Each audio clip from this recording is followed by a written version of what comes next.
Olá, gente! Sejam bem-vindos ao nosso primeiro Sofá Talks. Se você chegou aqui, se caiu de paraquedas nesse vídeo, o Sofá Talks é uma iniciativa do Aprendendo do Sofá, um projeto digital de conectar professores e alunos, no geral, pessoas que queiram e gostem de aprender, para a gente divulgar e enaltecer conteúdos que trabalhem em temas complexos, que trabalhem em conceitos escolares de formas novas, de formas inovadoras e quem sabe até revolucionárias. O objetivo do Aprendendo do Sofá é promover discussões e conectar pessoas que se interessem por educação e, lógico, por entretenimento, por cultura pop, porque a gente quer falar de como você pode aprender usando o que você já faz no dia a dia, redes sociais, filmes, Netflix. Ai, se eu pudesse ficar no meu sofá o dia inteiro assistindo Netflix e ainda estudar, você acha que eu não ia fazer isso? Lógico, lógico! Mas muito além disso, a gente quer promover debates que levantem esses temas e que discutam se isso é possível de acontecer, existe alguma problemática. A gente quer ouvir a opinião de pessoas diferentes sobre o mesmo tema. E foi daí que surgiu o Sofá Talks, em que nós convidaremos alguns especialistas para a gente debater um pouquinho sobre questões pontuais da educação do Brasil, da educação digital, de inovação e por aí vai. Mas não tem nada daquele papo de coach não, tá bom? Mas talvez você esteja se perguntando quem sou eu? Que estou aqui 6:30 da manhã com esse bom humor. Yay! Meu nome é Juliana, eu sou bacharel em Direito. O quê? Pois é. Mas eu trabalho com marketing, eu fiz teatro, eu edito vídeo, eu sou youtuber, eu sou podcaster, eu faço um pouquinho de cada coisa e eu levei um bom tempo pra me aceitar longe dessas carreiras mais convencionais. Mas enfim, eu convidei algumas pessoas pra gente conversar hoje, que são o professor Ricardo, o Felipe Barbosa, o Thiago Almeida e a Gabi Secom. Todos eles têm alguma forma de presença digital que eu acredito que vai agregar bastante. E eu convido vocês para participar com a gente. Ai, gente, eu acabei de falar com o professor Ricardo agora e, gente, eu amei, eu adorei descobrir a história dele. Eu queria que vocês pudessem assistir a conversa inteira. Infelizmente, eu sei que eu vou ter que editar e cortar bastante porque a gente conversou por quase 2 horas. Mas antes, eu queria recomendar a vocês 3 perfis de pessoas que estão apoiando o Aprendendo do Sofá, só que infelizmente não puderam comparecer para a nossa live de hoje. Uma delas é o professor Júlio Neto, que é professor de Geografia e Atualidades e tem um perfil no Instagram e um canal no YouTube, onde ele ensina geografia para os meninos e dá bastante dicas para o Enem, para vestibulares, e é interessantíssimo porque os vídeos são rápidos, são curtos e extremamente no ponto. Então você vai aprender num piscar de olhos. O outro é o professor Adriano Medeiros, que assim como o professor Ricardo, é professor de História, formado pela PUC do Rio Grande do Sul, e ele se diz assim um grande apaixonado por tudo que a história não conta. Ele também tem um perfil no Instagram em que ele faz divulgação científica, divulgação histórica, né?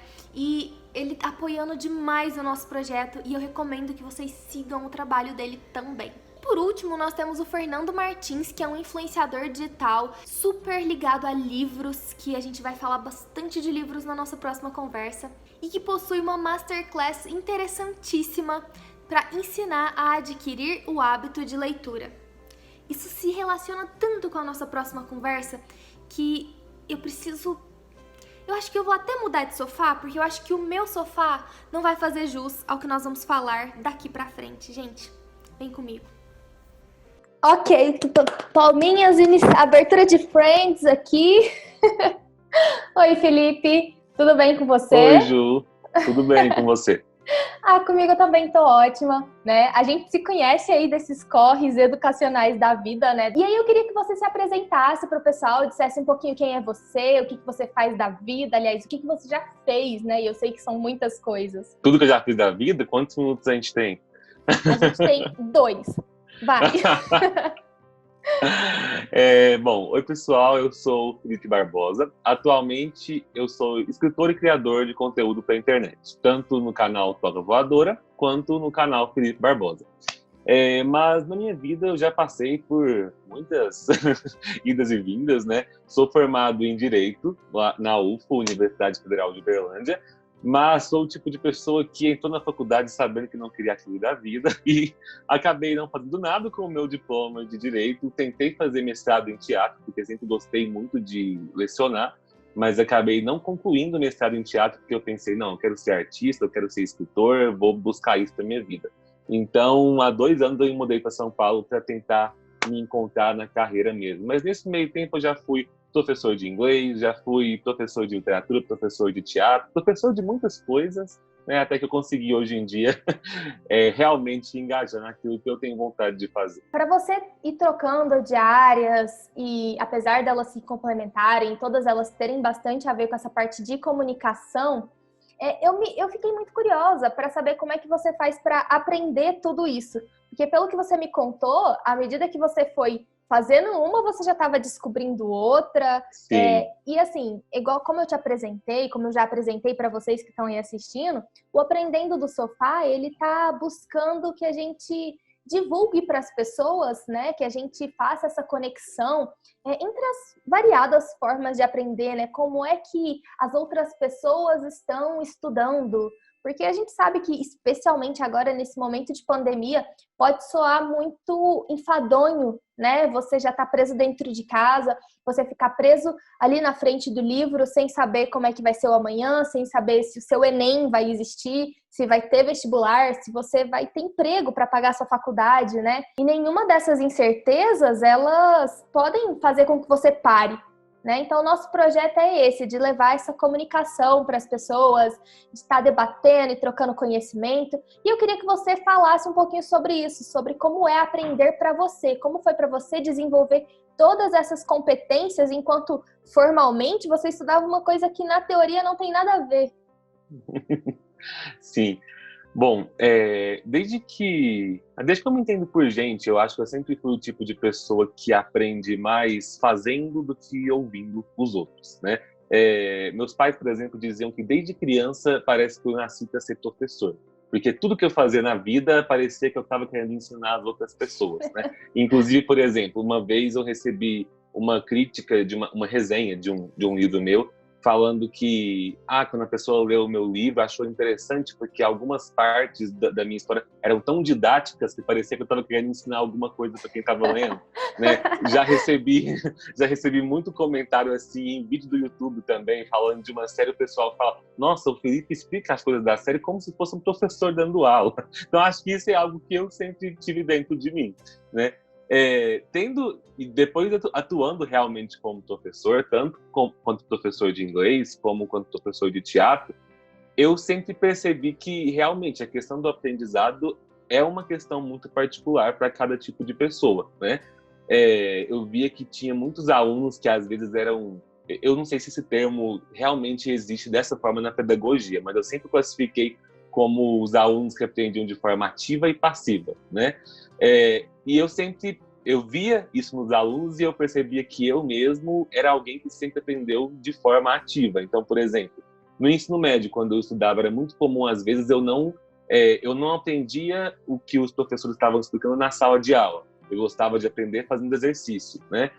Depois, por exemplo, quando eu fui procurar aprender outras línguas, principalmente o inglês, eu posso dizer que eu aprendi inglês mesmo quando eu comecei a dar aula. Quando eu comecei a usar todos os dias e comecei a ensinar inglês para os alunos, foi que eu consegui ter segurança de falar, agora realmente eu aprendi, né? E talvez tenha sido isso que me frustrou um pouco na faculdade de Direito, porque nos métodos que eram usados na nossa faculdade, eu não via muitas oportunidades de fazer coisas na prática, né? Uhum. Tanto que eu acabei me engajando muito com a parte de movimentos sociais, quando você via que realmente tinha algo para você se engajar, algo para você fazer. Então, no meu caso, eu sempre tive aprendizado dessa forma, buscando a forma ativa e não conseguindo aprender tanto só com o que as pessoas passavam para mim. Como eu sempre fui muito cabeçador com algumas coisas, a minha estratégia era sempre assim, arrastar amigos junto comigo. Então, né? Não é? Então, por exemplo, seja na faculdade de Direito, onde eu pensei, tem uma galera querendo fazer uma companhia de teatro, né? Querendo usar o teatro como forma de aprendizado para aprender direito, né? não vou fazer isso sozinho, vou levar amigos junto comigo, porque a gente pode trocar experiências. E assim por diante, para criar canal no YouTube, para tudo que eu ia fazer na vida, né? E eu acho que o principal é isso, você tem que estar disposto a trocar experiências com pessoas sempre, independente do que você quer aprender. Legal.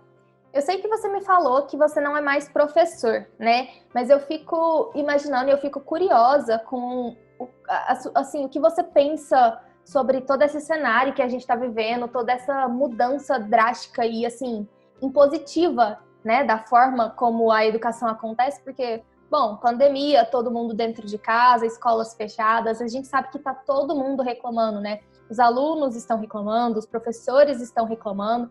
Isso mostra pra gente que tem um espaço deficitário muito grande, né, da forma como como o ensino é feito no nosso país.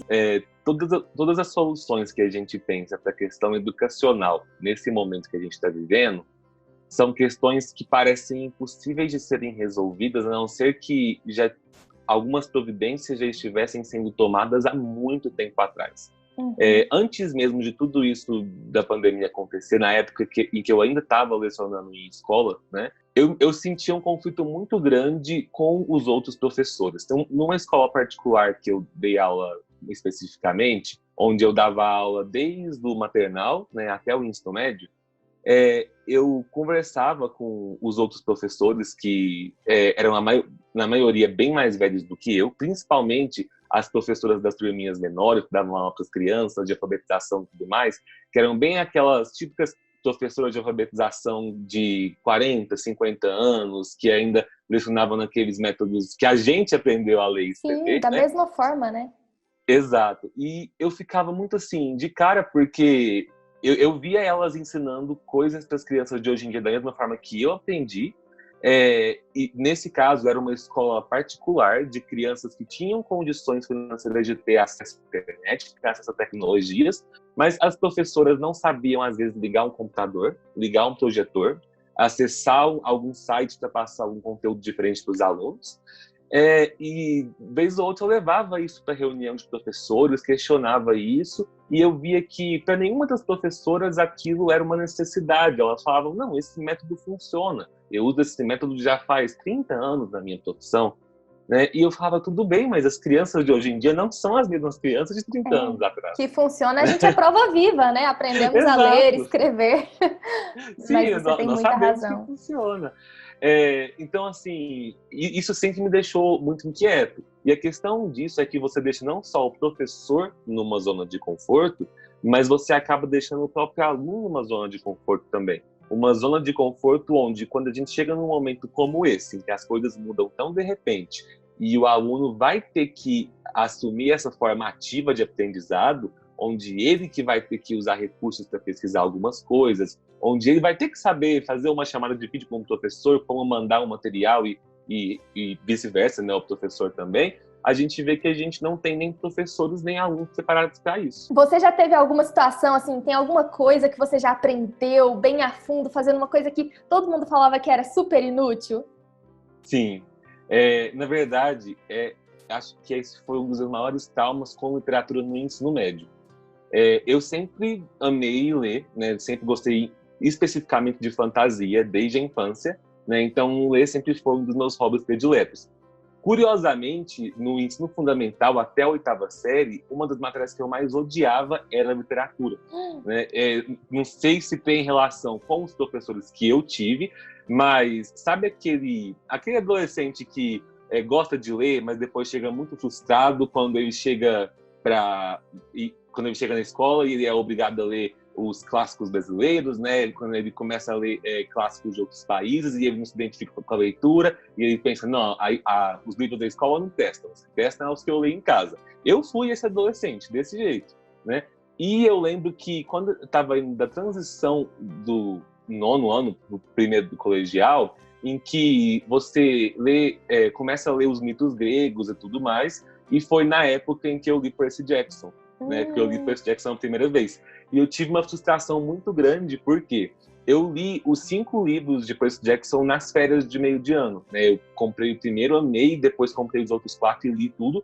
Quando eu voltei no 2º semestre, eu voltei super empolgado para conversar com a minha professora de literatura, para falar para ela que nossa, eu tinha identificado vários dos mitos lá no meio da mitologia, do Rick Riordan, e que eu tinha gostado muito e tudo mais. E a minha professora me criticou, falou que eu devia largar os livros, porque ela estava detestando que tinha vários alunos dela lendo e que aquilo lá distorcia a mitologia grega. Aí eu fiquei, tudo bem então, tchau, e voltei pra mesa.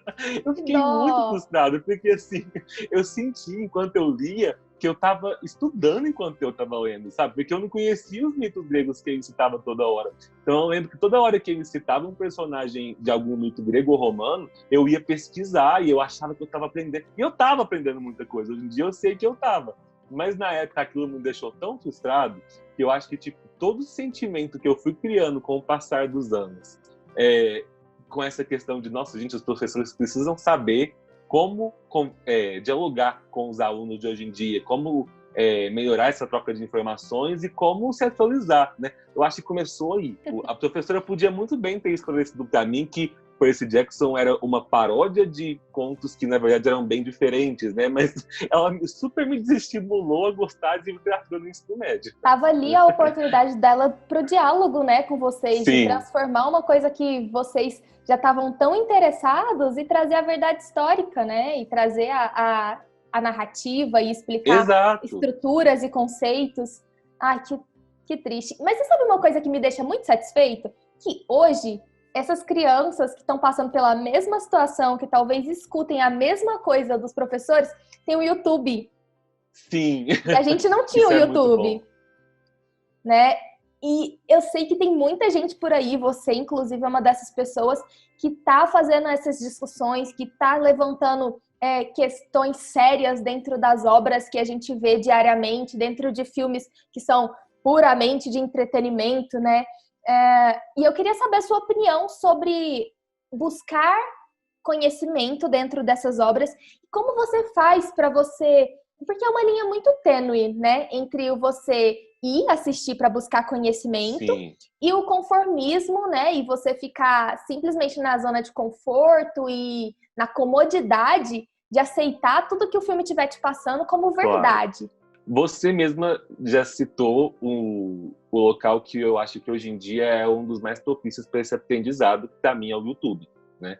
Eu acredito que hoje em dia, na época que a gente vive, mais importante do que você consumir, assistir, ler qualquer tipo de obra, principalmente ficção, é dialogar sobre ela depois e dialogar com pontos de vista diferentes. Eu acho muito necessário que existam hoje em dia os vídeos explicados sobre filmes e séries, né? Só que assim, eu valorizo muito aqueles criadores de conteúdo que sabem apresentar um conteúdo assim, pessoal, eu tô aqui explicando o final desse filme, explicando as mensagens dele, mas essa aqui é a minha interpretação. Fala aí também quais são as interpretações de vocês, e aí abrem discurso para as pessoas comentarem, discutirem nos comentários. E eu acho muito importante também, quando você acabou de assistir um filme, às vezes que é muito complexo, que você quer ouvir alguém te explicando o que aquela obra quis dizer. Você vai buscar um vídeo de final explicado no YouTube. Tudo bem, busque, mas não busque só um. Assista pelo menos 3 youtubers diferentes para você ter 3 pontos de vista, né? Então, assim, eu acho que hoje em dia o YouTube é o melhor local para você conseguir fazer essa separação, né? Do filme, do que a gente pode tirar de aprendizado sobre ele. Porque é claro que, assim, existem séries e filmes que muitas vezes vão passar mensagens problemáticas. Os exemplos mais recentes que eu penso aí na minha mente é a série 13 Reasons Why, Os 13 Porquês, da Netflix, que a gente assistiu a primeira temporada. Eu gostei da primeira temporada na época, mas a partir da primeira e da segunda, a partir da segunda e da terceira, muita gente foi levantando a questão de mensagens problemáticas que a série passava, que podiam ser mal recebidas pelos adolescentes, né?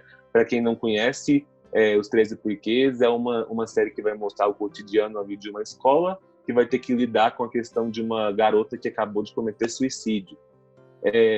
E como são temas muito pesados, eu acho que mais importante do que a série abordar esses temas é que pessoas levem o diálogo da série para frente. Então, sempre, por mais que seja uma série que eu não gostei das temporadas seguintes e acabei abandonando, eu sempre achei muito válido e importante que até a série terminar, que finalizou agora na 4ª temporada, tiveram youtubers, criadores de conteúdo, blogs, sites, comentando e discutindo sobre as temáticas que ela trazia. Porque realmente não é algo que você pode jogar para os adolescentes e falar, não, interpretem o que vocês quiserem.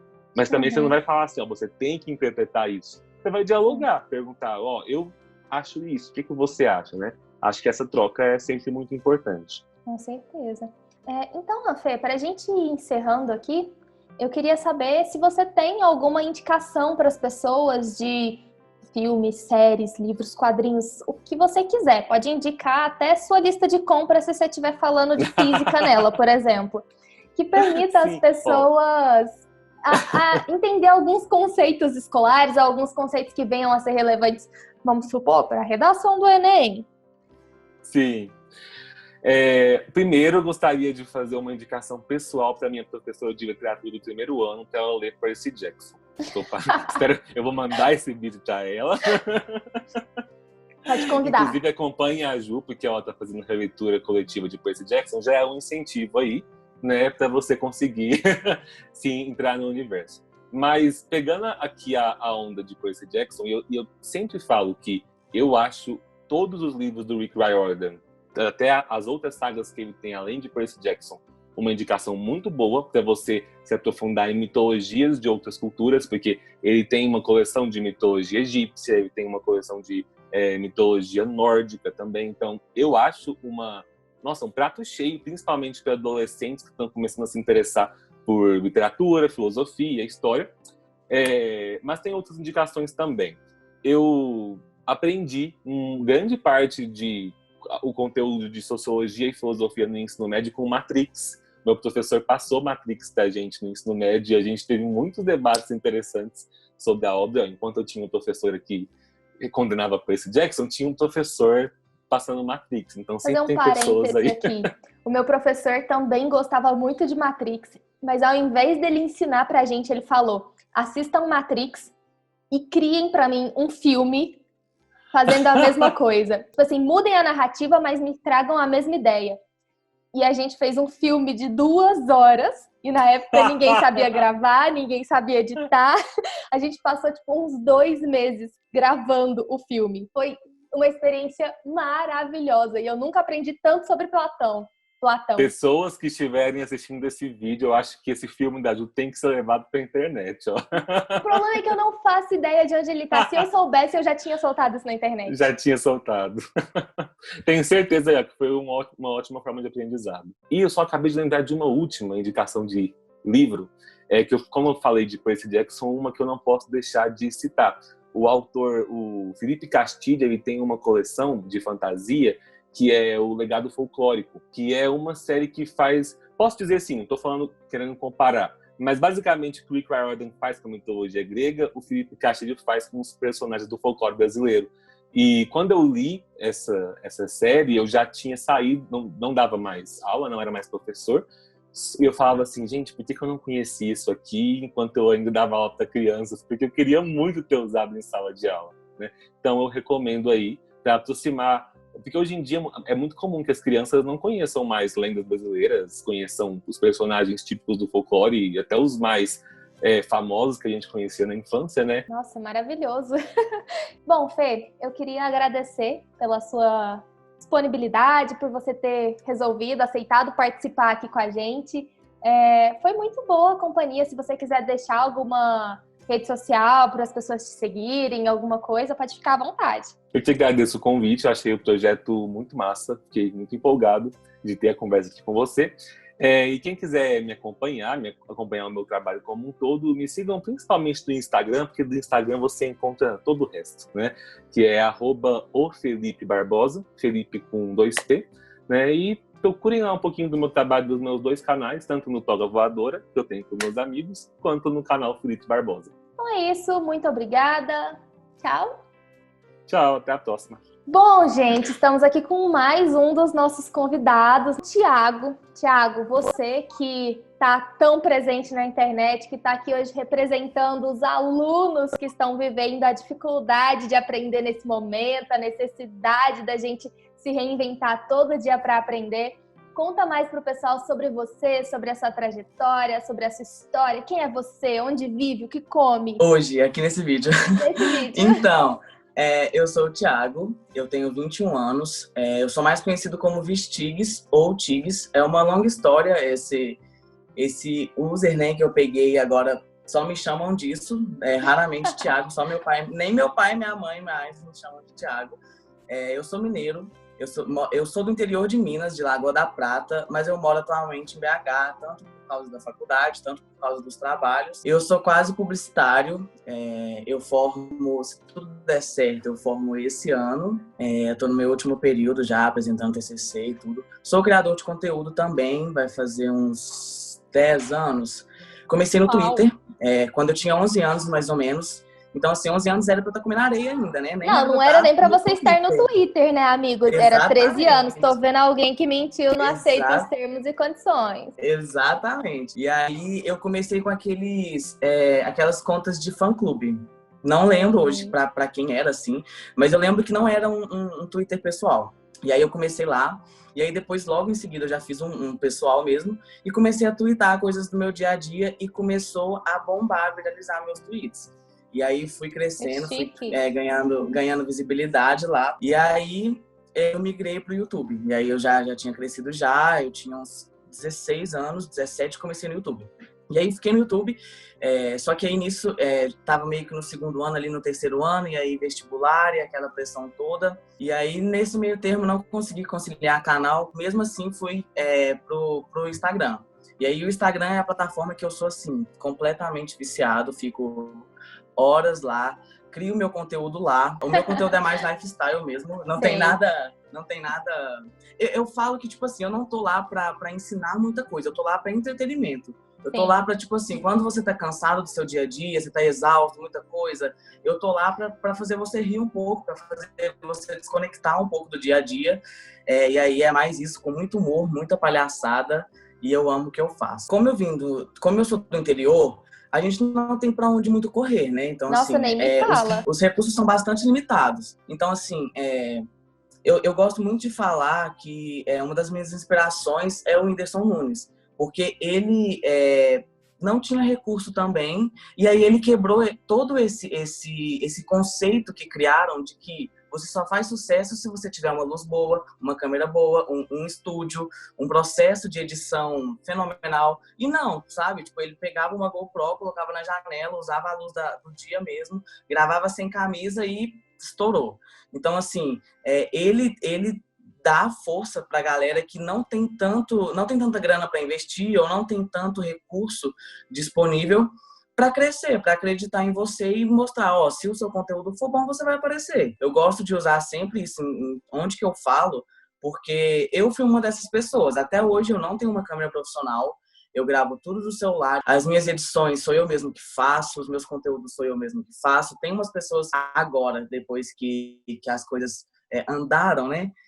Tem umas pessoas que me ajudam em tudo, mas esse processo de aprendizagem foi muito enriquecedor para mim, porque eu tive que usar os recursos que eu tinha. Então, assim, poder correr atrás do que eu... Por exemplo, a cabeça da galera do interior é meio assim, fica por aqui mesmo. Tipo assim, eu sempre tive vontade de crescer, eu sempre tive vontade, vou fazer faculdade em outra cidade, porque na minha cidade não tem. Eu vou fazer isso, vou fazer aquilo, e fui indo atrás.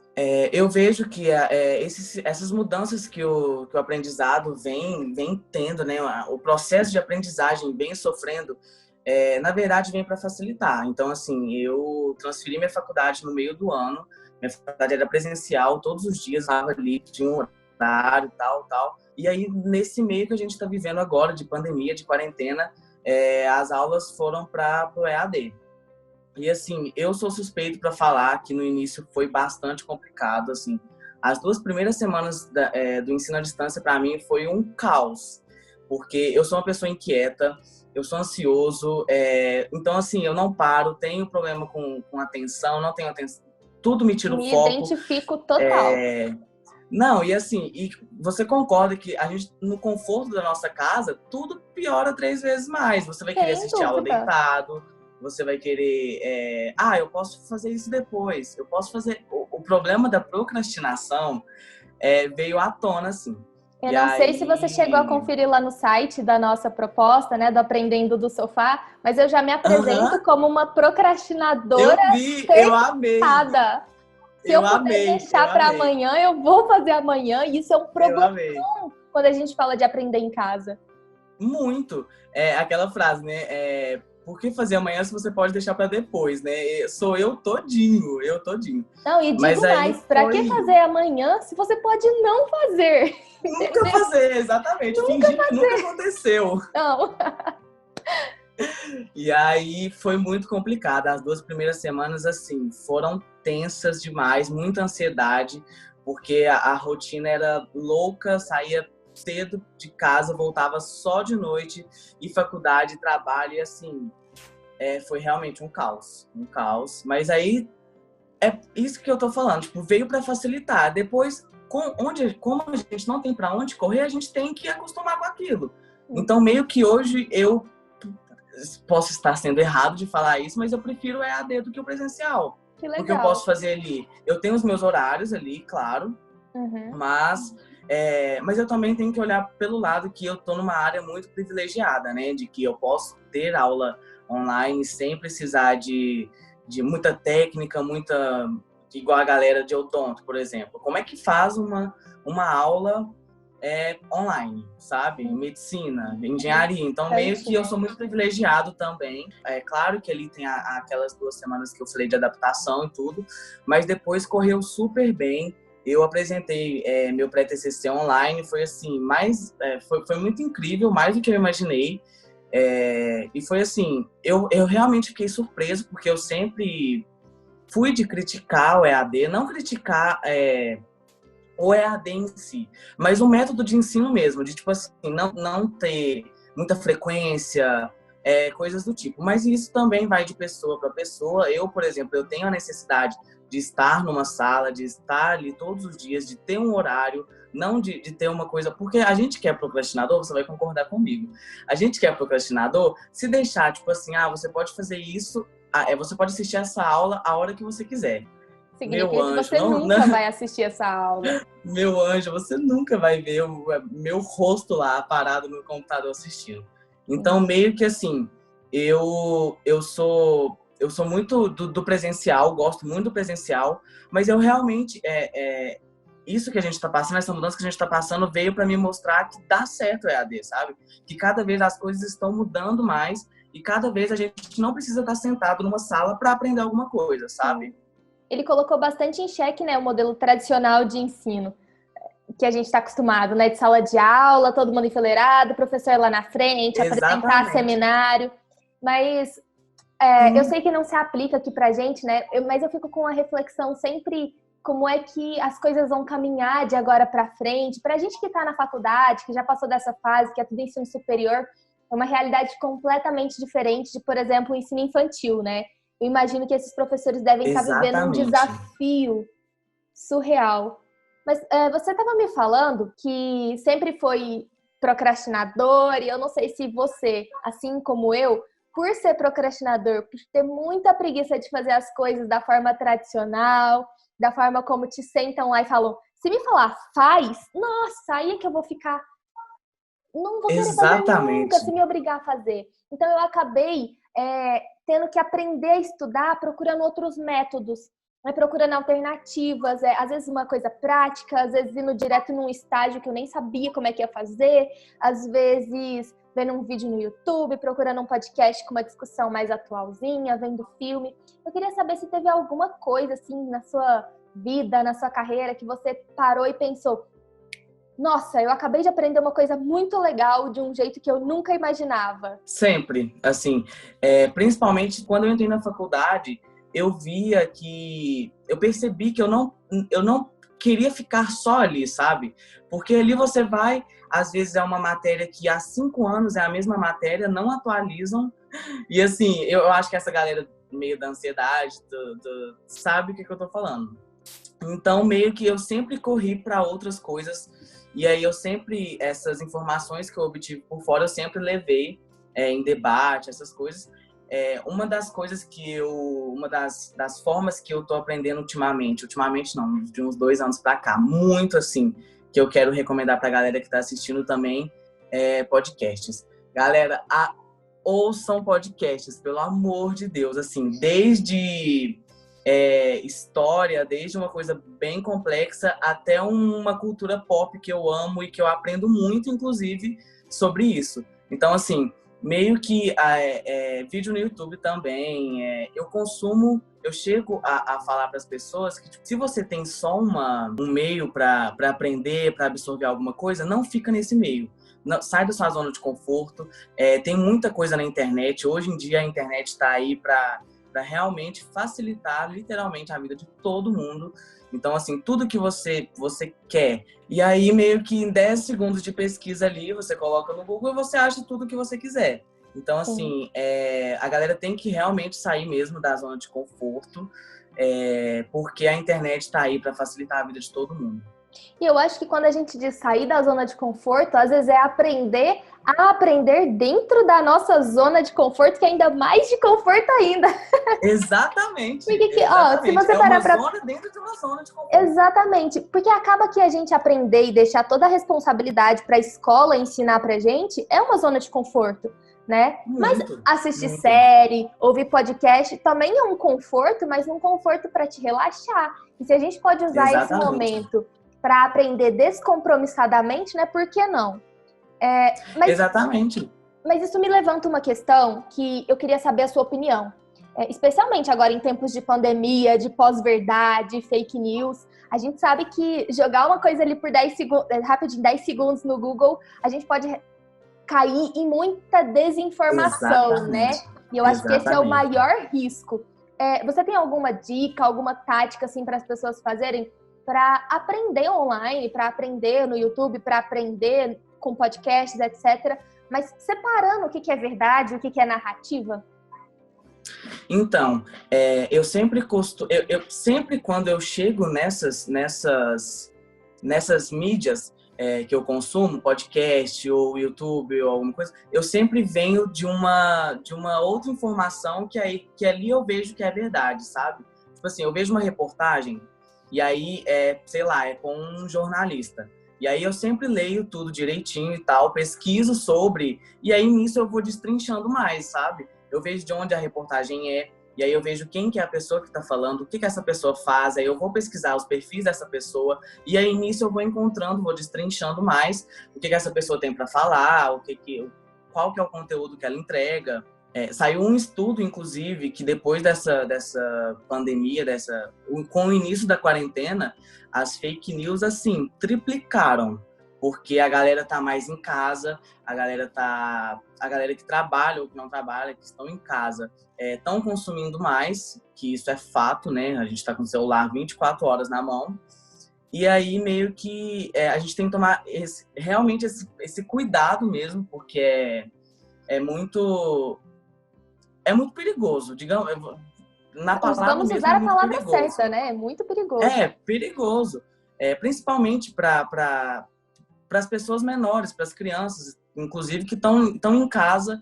Às vezes os pais não podem ficar em casa, os pais têm que trabalhar, a criança não tem que fica na internet, não está tendo aula direito, ou a criança está começando a ler, a escrever.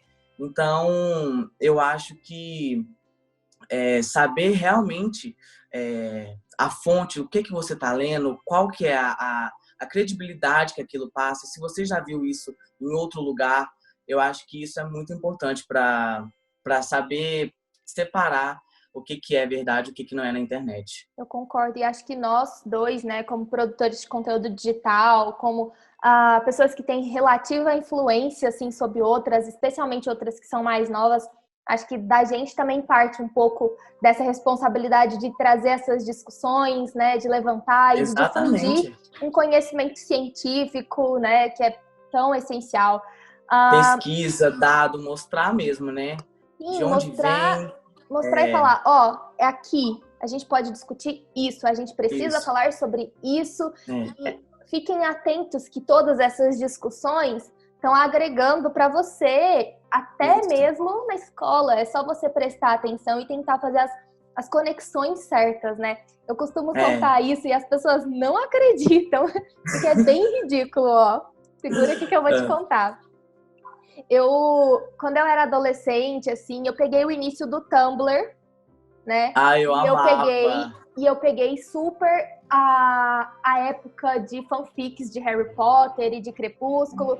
E eu sempre fui uma adolescente da internet, né? Eu era de fandom, eu cresci nesse meio, eu vivi aquilo ali ao último nível. Você falou de FC do Twitter, lógico que eu também tinha um.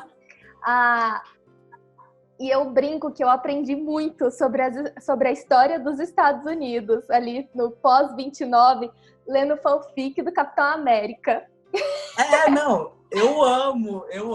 Menino, como a gente aprende de um jeito não convencional. Sim. E às vezes a gente aprende mais do que o jeito convencional. Porque a gente tá fazendo uma coisa que a gente gosta, a gente tá consumindo uma coisa que a gente gosta. Eu acho que a gente tem mais afinidade. Se a gente for com o olhar crítico de ter uma informação e depois querer checar se ela é verdade, você começa a perceber as similaridades, né? Eu acho que foi aí que eu fui ganhando esse conhecimento sobre esse pedaço histórico desse país. Exatamente.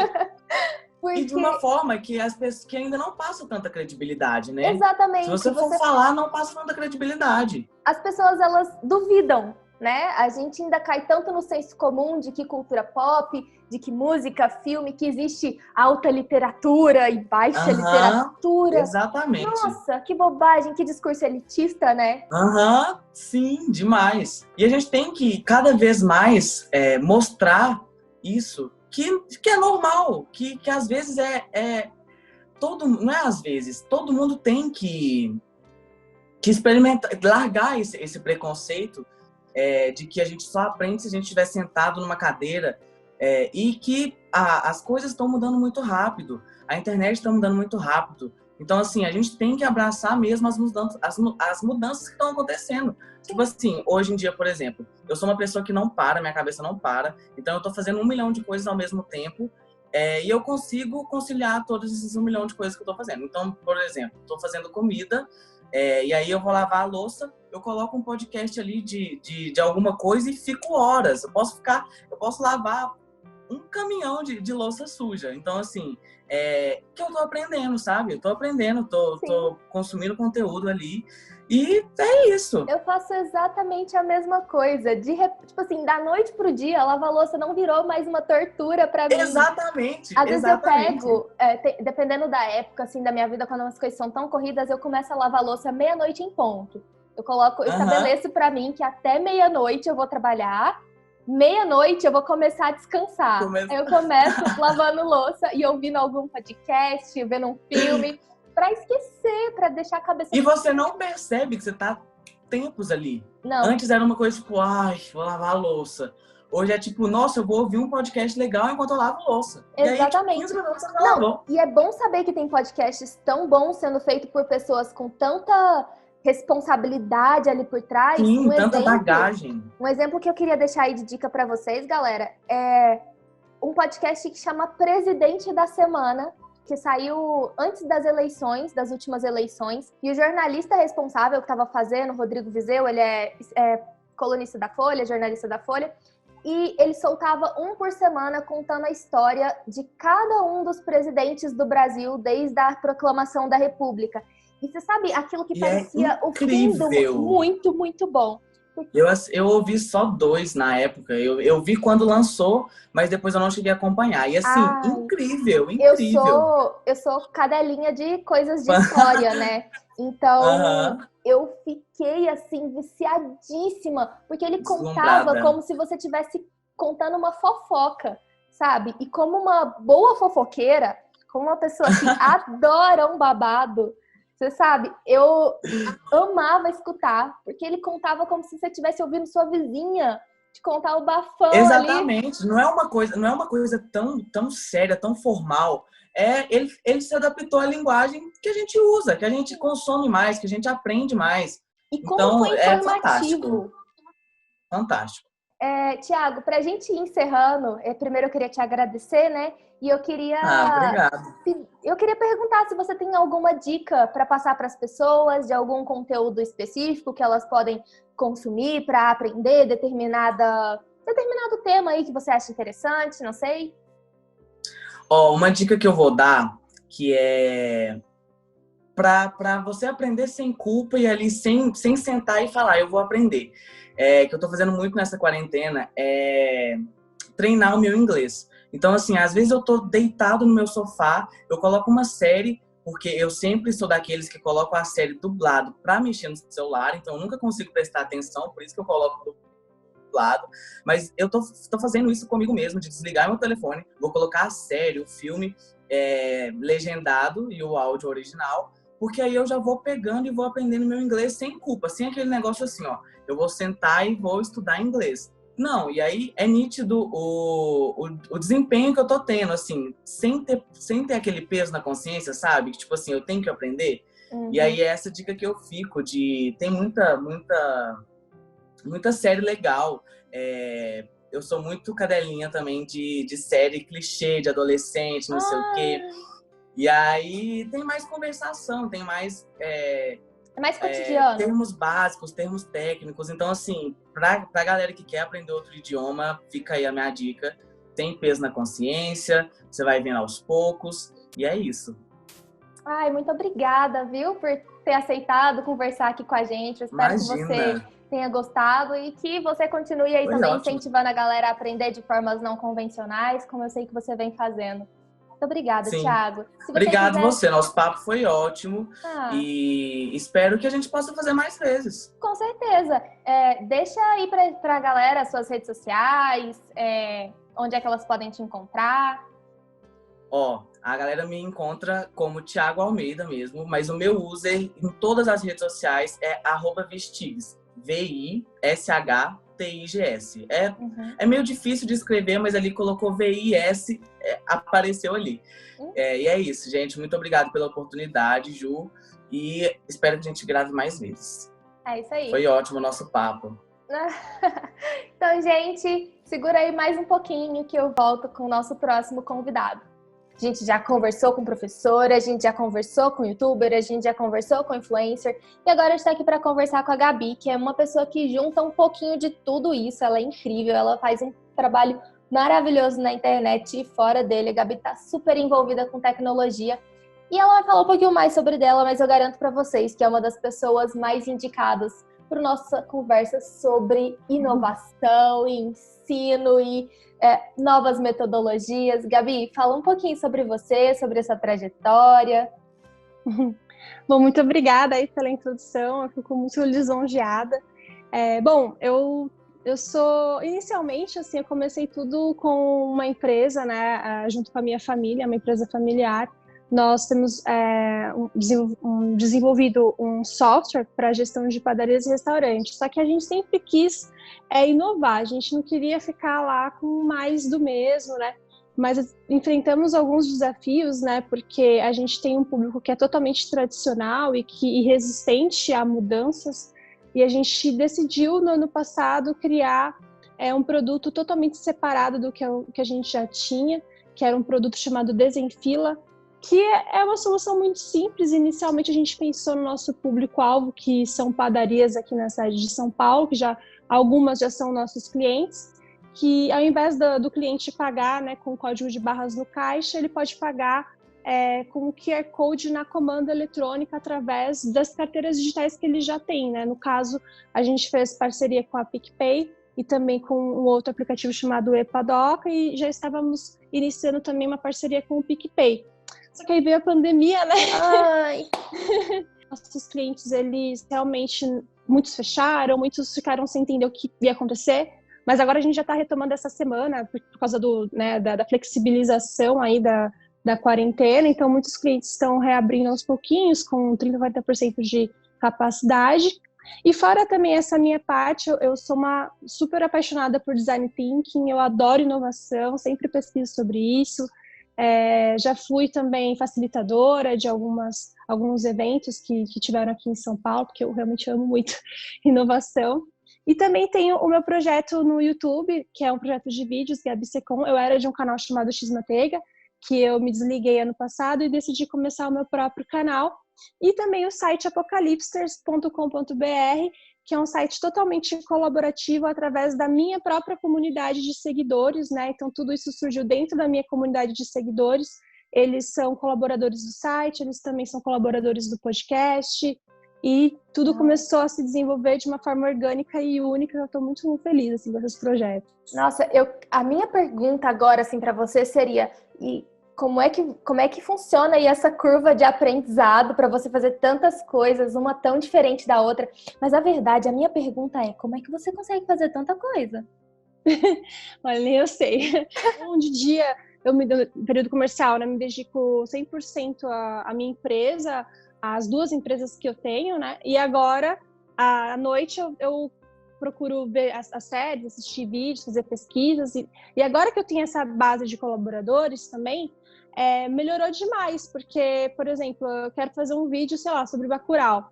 Então, eu tenho já pessoas ali que me ajudam a fazer um roteiro, me ajudam a fazer a pesquisa, e aí eu vou divulgando o site, divulgando também os posts deles, as matérias deles, e eles também me ajudam no meu canal no YouTube. Então, fica uma coisa assim, que um ajuda o outro. Assim. A gente tem a tendência de pensar que certas áreas do conhecimento, certas áreas profissionais, elas são baseadas em concorrência, né? Sendo que o conteúdo, por exemplo, é um espaço que é completamente colaborativo. É possível você crescer e criar coisas cada vez maiores ali dentro, né? Sim. Mas voltando para minha pergunta, assim, mais assim dentro do script, né? Como é assim que você faz para aprender essas novas habilidades? Como é que você busca desenvolver para criar os seus próximos projetos? Porque, bom, YouTube, Instagram, podcast, fora... Bom, um software, meu Deus, olha quão específico é essa área de conhecimento, assim, como é que você faz para aprender, onde você busca suas informações? Bom, eu sempre me atualizo muito assim, por incrível que pareça, no Twitter eu acompanho sempre todas as tendências que acontecem ali. Eu sou também early adapter de todas as tecnologias, então tudo quanto é aplicativo, coisas novas, redes sociais novas, tudo que acontece eu gosto de experimentar. Então eu experimentei várias coisas bem antes de ser modinha para entender o mecanismo. E eu tenho uma divisão muito clara entre assim, o meu trabalho nas redes sociais como influenciadora digital e produtora de conteúdo, eu encaro isso como um laboratório. Né? Então ali eu posso errar, eu posso acertar, posso errar, posso testar ideias, e tudo ali eu faço análises para entender como que o público reage, como que o público interage com o meu conteúdo ali, porque é um conteúdo mais assim, de entretenimento, né? E aí eu pego tudo isso que eu aprendo nesse laboratório e trago isso para o business mesmo, que é a minha empresa e os meus negócios, né? Algumas coisas eu consigo adaptar, outras coisas eu não consigo, mas acho que faz parte da jornada do empreendedor e de quem busca inovação, né? Que é errar rápido. A gente tem que errar rápido para acertar rápido também. E eu uso metodologias também, eu sempre busco primeiro conhecer, entender os cases que funcionam, porque no início a gente tem muita tendência de pensar assim, nossa, as metodologias vão me ensinar tudo. E na verdade não, muitas metodologias servem mais para deixar tudo complexo e fazer a gente cansar do processo do que realmente fazer a coisa, né? Eu gosto muito de usar o Design Thinking, embora o Design Thinking não é muito considerado uma metodologia, ele é mais considerado mesmo um mindset, que é uma forma de pensar, né? Então eu gosto bastante de todos os passos, eu uso realmente como um mindset em tudo, absolutamente tudo que eu faço, que é o processo de você entender um problema, desentender, testar, errar, fazer um protótipo que é o MVP, o mínimo viável possível, e ali a gente vai experimentando, observando também. Então eu tento usar isso em absolutamente tudo o que eu faço. Você acha que as pessoas podem, às vezes, estudar esses modelos para desenvolver modelos para estudar? Acho sim, porque o mundo está mudando, né? O mundo ele é muito dinâmico. A gente começa a aprender uma coisa, no dia seguinte já tá tudo diferente, né? Por exemplo, o Instagram e TikTok, sabe? Até um mês atrás, a gente estava ali nesse negócio de TikTok tá surgindo, tá roubando a cena, tá sendo um dos aplicativos de vídeo mais vistos. E a gente estava ali no nosso feed do nosso Instagram postando foto, postando alguns videozinhos no IGTV e alguns stories. Aí agora não adianta você postar mais foto no seu Instagram, por exemplo, coisa que morreu. O Instagram não tá mais distribuindo alcance. Agora é o Reels, né, que ele lançou. Então agora, poxa, como que a gente vai planejar o conteúdo do Reels? Meio que volta a estaca zero. A gente tem que pesquisar tudo de novo, entender tudo de novo e criar novas metodologias para entender o alcance disso, o engajamento disso. Até o engajamento também mudou, né? De um tempo para cá. Na verdade, assim, não é que mudou, é que as pessoas, os profissionais de marketing, eles evoluíram. Porque antigamente, né, era muito aquela coisa de contratar um cara que tem 100 mil seguidores, né? E o cara tem, beleza, 100 mil seguidores, ele pode ter comprado muito facilmente aqueles seguidores, e ele tem um engajamento de, sei lá, 0,5% nas redes dele, enquanto uma pessoa que tem 10, 20 mil seguidores tem um engajamento de 20, 30%.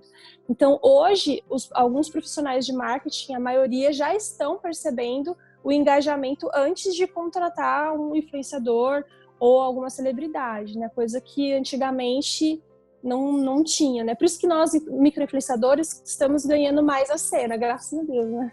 Ah, com certeza. Eu acho que, especialmente agora nesse momento da pandemia, fez a gente ter que voltar muito mais para formas inovadoras, igual você estava falando, de descobrir, né? Tipo, a gente que lute, a gente que dê nossos corres, né? Se a gente quiser continuar se atualizando e acompanhar mesmo o movimento.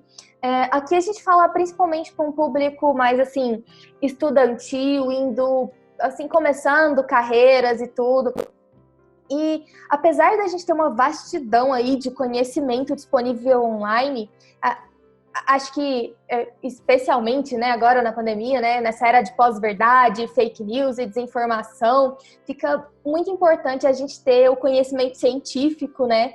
E eu queria saber, assim, de você, o que você acha, como que você acha que a gente pode fazer para separar essas narrativas, né, do que é a verdade ali? É muito complexa essa pergunta. Mas acho que existem bons autores no mercado que são escritores de literaturas clássicas de marketing ou de negócios. Então, acho que essas pessoas elas já são uma referência consolidada e segura para a gente seguir. E aí a gente vai para os influenciadores disso também, como que a gente pesquisa? A gente vê em que essa pessoa é formada, a gente vê se ele escreveu algum livro, quais foram os fundamentos do livro, quais são as referências dessa pessoa. E não é só uma pessoa que é mais um desses caras, nada contra quem é coach, mas a gente sabe que o coach está sendo usado muito de forma vulgar hoje, né? Qualquer um parece que é coach e fala blá blá blá e todo mundo segue. Então, mas eu sei que existem coaches que são sérios, né? Que realmente estudaram, fizeram curso, se prepararam para isso. Então, a gente tem que tomar cuidado com isso, né? É o que você mesma falou, né? Quais são as metodologias dessa pessoa? O que essa pessoa tá ali falando? Eu sigo, por exemplo, eu sou muito nerd, né? Então, eu adoro pesquisar sobre absolutamente tudo e muitos assuntos aleatórios, inclusive, porque eu acho que isso compõe repertório, né? Não, a gente aqui defende que não existe conhecimento inútil. Não existe. Para você ser uma pessoa inovadora, você tem que ter um repertório bizarro, assim, entendeu? Você tem que entender desde que, assim, de todas as receitas de ovo até fundamentos do marketing. Tem que ser uma coisa bem assim mesmo, que a gente até às vezes usa como metáfora, né, para construir ideias. E eu estou pesquisando agora muito sobre algumas questões de psiquiatria, de como a mente funciona e tudo mais. Eu sou bem curiosa com relação a isso. E aí eu tô agora assistindo um canal de um doutor, agora eu não vou lembrar certinho o nome desse doutor, teria que ver aqui no meu histórico.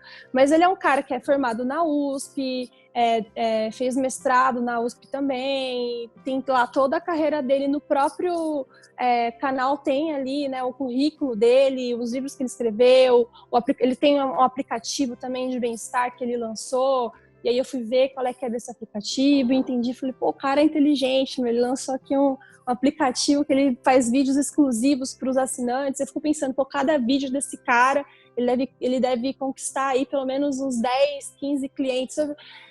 Quer dizer, a gente vai o quê? Observando, assim, essas pessoas e vendo realmente se elas têm credibilidade, né? Tem muita gente que às vezes fica famosa com 1 milhão de seguidores no YouTube, mas que fala o que as pessoas querem ouvir, né? Acho que essa que é a diferença. Se a pessoa fala muito o que as pessoas querem ouvir, você tem que desconfiar. Como você tem esse lado do entretenimento, tá sempre envolvida com essa produção de conteúdo, assim, você acha que... Qual que é a sua opinião sobre a importância do entretenimento nessa construção, nessa descoberta, nesse galgar novos caminhos e novas perspectivas da arte no geral, né? Acho que a arte sempre provoca a gente, né? Sempre estimula a nossa imaginação. Eu tenho, assim... Às vezes eu assisto, por exemplo, Black Mirror, né?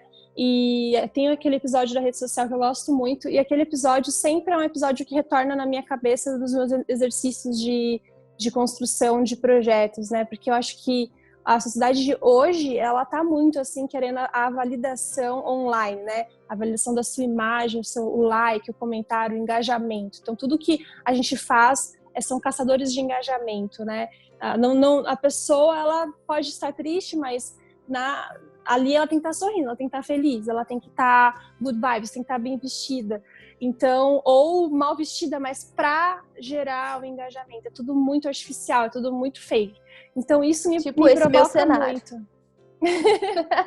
Mas tá lindo o seu cenário, adorei, referente de Friends, não é? É porque, sim, é de Friends, é porque eu quero estar no sofá mais importante, né? Já que é um Sofá Talks, o sofá mais importante da cultura pop.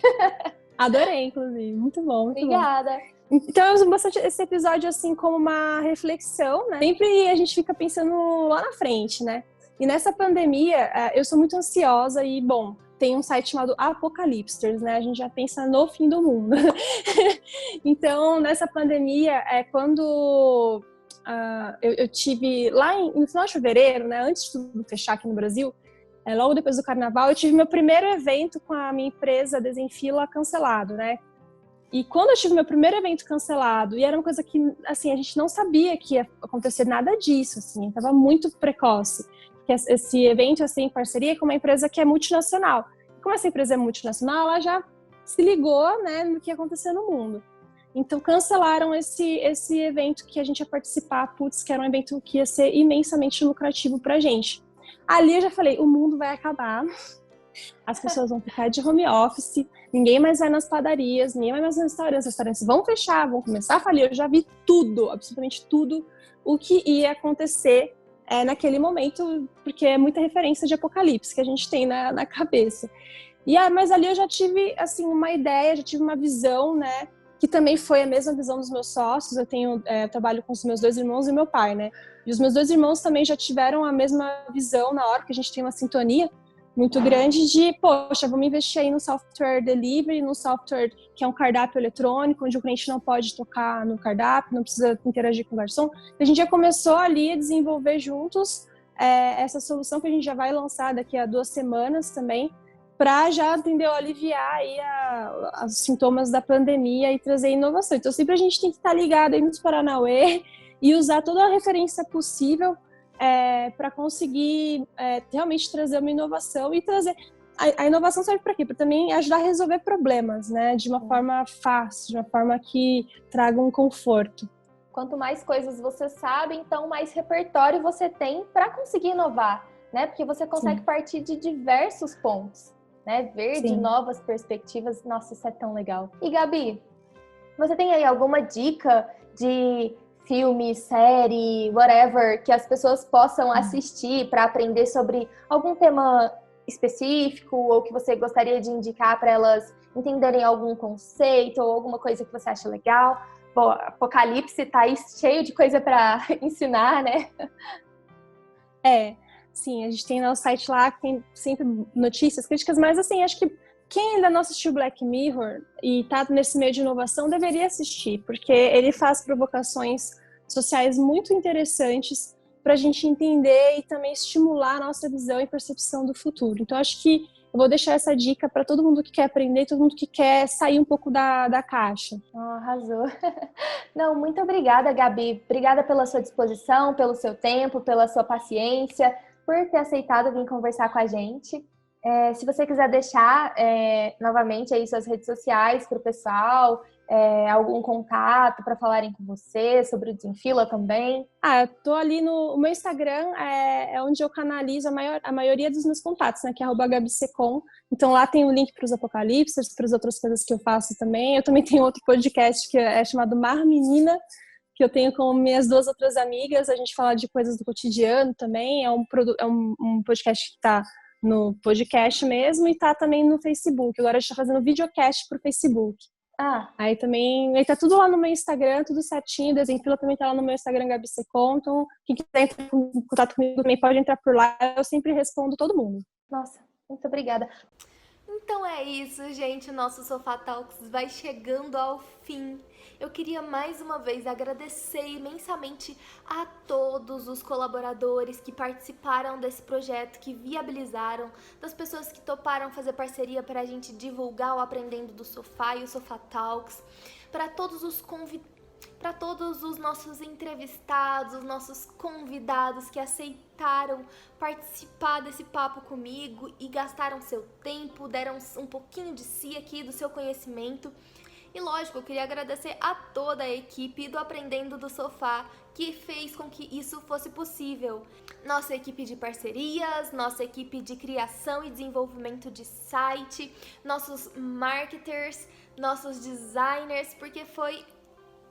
Gente, vocês não sabem o tanto que foi legal o desenvolvimento desse projeto. A gente ainda não teve a oportunidade de entrar mais a fundo no nosso processo de criação e como nós chegamos com essa ideia. Mais uma hora a gente grava um Sofá Talks só sobre isso. E se você chegou até aqui, muito obrigada. Obrigada pela companhia, obrigada pela colaboração. Eu espero que você tenha aprendido muito, assim como eu. Então, um beijo, até o próximo Sofá Talks. Tchau!